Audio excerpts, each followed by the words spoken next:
In this video, I'm going to show you two strategies you can use to subtract decimals, a visual model and the standard algorithm. We'll start with the visual model. We're going to take the first number, 83 hundredths, and shade it in over the model.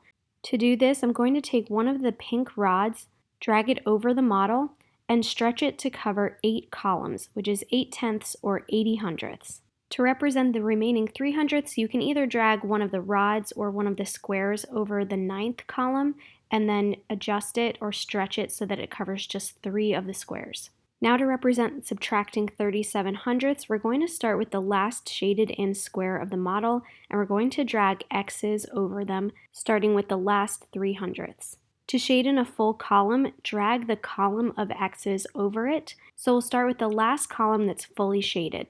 This means that we have 3 hundredths in the very last column. Then we have another 10 hundredths, which is a total of 13 hundredths.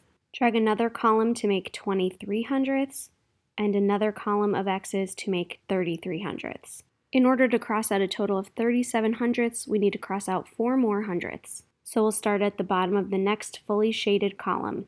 Double check to make sure that you've crossed out exactly 37 hundredths. To find the final answer, count up all of the shaded squares that are not crossed out. There are 4 full columns, which is 40 hundredths, and another 6 hundredths in the 5th column for a total of 46 hundredths. Now we're going to use the standard algorithm. Make sure you line up both numbers by place value, which means the decimal points will be one on top of the other. Subtract just like you would with whole numbers, making sure to regroup if necessary.